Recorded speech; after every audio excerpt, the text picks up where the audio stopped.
1 Samuel 28. Saul di Endor. Pada waktu itu orang Filistin mengerahkan tentaranya untuk berperang melawan orang Israel. Lalu berkatalah Akhis kepada Daud, "Ketahuilah baik-baik bahwa engkau beserta orang-orangmu harus maju berperang bersama-sama dengan aku dalam tentara." Jawab Daud kepada Akhis, "Baik, engkau akan tahu apa yang dapat diperbuat hambamu ini." Lalu Akhis berkata kepada Daud, Sebab itu aku mengangkat engkau menjadi pengawalku sendiri sampai selamanya. Adapun Samuel sudah mati, seluruh orang Israel sudah meratapi dia dan mereka telah menguburkan dia di Ramah, di kotanya. Dan Saul telah menyingkirkan dari dalam negeri para pemanggil arwah dan roh peramal. Orang Filistin itu berkumpul lalu bergerak maju dan berkemah dekat Sunem. Saul mengumpulkan seluruh orang Israel lalu mereka berkemah di Gilboa. Ketika Saul melihat tentara Filistin itu, maka takutlah ia dan hatinya sangat gemetar. Dan Saul bertanya kepada Tuhan, tetapi Tuhan tidak menjawab dia, baik dengan mimpi, baik dengan Urim, baik dengan perantaraan para nabi. Lalu berkatalah Saul kepada para pegawainya, "Carilah bagiku seorang perempuan yang sanggup memanggil arwah. Maka aku hendak pergi kepadanya dan meminta petunjuk kepadanya." Para pegawainya menjawab dia, "Di Endor ada seorang perempuan yang sanggup memanggil arwah." Lalu menyamarlah Saul. Ia mengenakan pakaian lain dan pergilah ia dengan 2 orang.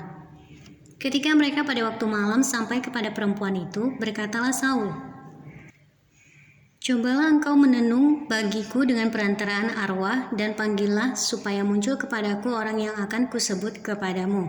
Tetapi perempuan itu menjawabnya, "Tentu engkau mengetahui apa yang diperbuat Saul, bahwa ia telah melenyapkan dari dalam negeri para pemanggil arwah dan roh peramal.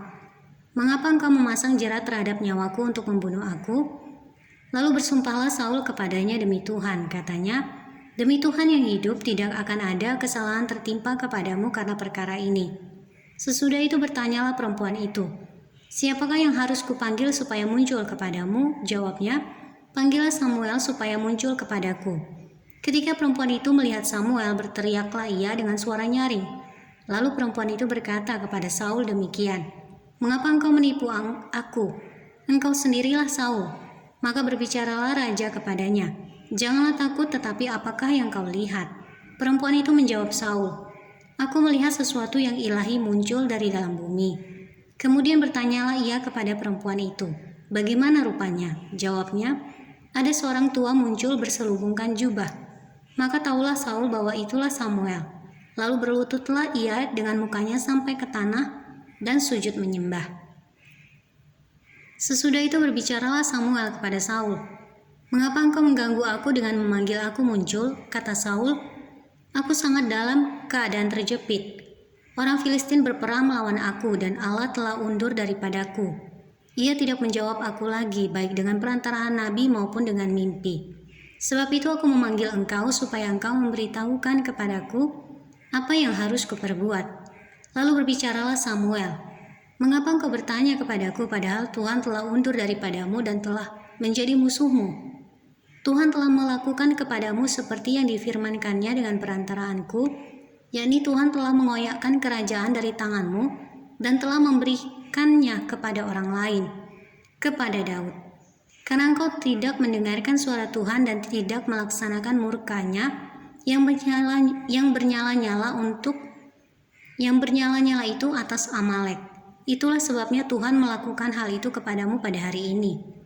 Juga orang Israel bersama-sama dengan engkau akan diserahkan Tuhan ke dalam tangan orang Filistin. Dan besok engkau serta anak-anakmu sudah ada bersama-sama dengan daku. Juga tentara Israel akan diserahkan Tuhan ke dalam tangan orang Filistin." Pada saat itu juga rebahlah Saul memanjang ke tanah, sebab ia sangat ketakutan oleh karena perkataan Samuel itu.